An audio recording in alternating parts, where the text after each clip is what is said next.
Alright, so the last way to find slope is the formula way. So again, slope is rise over run,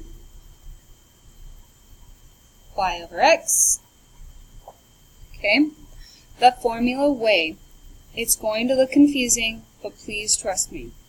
The formula is y2 minus y1 over x2 minus x1. So this is the formula we're mostly going to be using 100% to find slope. If you are more of a formula person, perfect. If not, do continue to watch so that way if you do have AZ merit testing and they want you to use the formula, you can still be able to find slope. So this basically means y2 and y1, I'm going to use 2 points from a graph. So I have 2 points here, which is 0, 4, negative 1, 2. Again, this is x, y, x, y. I like to always establish that this one is the first x. So I'm going to put a little 1 underneath it, as well with the y. So this is x1 and y1. That means this is x2 and y2. I'm going to use my formula and take this 2, subtract it from this 4. So 2 minus 4. Then I'm going to take this negative 1 and subtract it from 0. Negative 1 minus 0. So 2 minus 4 will give me a negative number. So it'll be negative 2 over negative 1 minus 0 is still just going to be negative 1. Here's where it goes. I can figure out what happens here by these two are both negatives, which is basically going to mean a negative divided by negative is a positive. 2 divided by 1 is 2.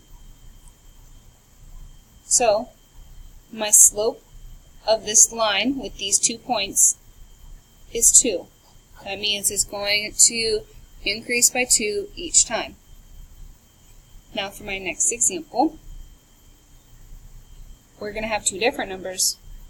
5, 6, negative 3, negative 4. Okay? Always label so that way you don't get confused. Because once you start putting out these numbers, it's going to get confusing. So y2 minus y1, x2 minus x1. I have established that I'm going to subtract negative 4 from 6. And I'm going to subtract negative 3 from 5. Remember, the rule for subtraction is keep this the same, change this to a positive, make that a negative. So negative 4 minus 6 is going to be negative 10. Negative 3 minus 5 is going to give me what? Negative 8. Now, I can reduce this. It's going to be the highest number they both go into is 2. So negative 10 divided by 2 is going to give me negative 5. Negative 8 divided by negative 2 is going to give me negative 4.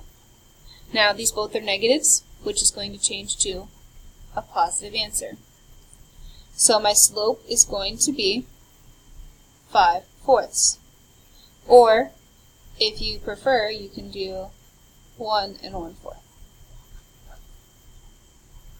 Okay, sorry. Last one I'm going to give you. Negative 2, negative 3, negative 1, negative 5. Okay? x1, y1, x2, y2, y2 minus y1, x2 minus x1. Again, negative 5 to negative 3. So negative 5 minus, I'm going to put the negative 3 in parentheses.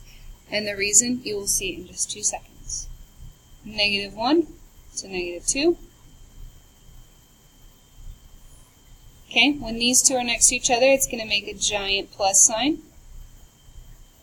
So negative 5 plus 3 is negative 2.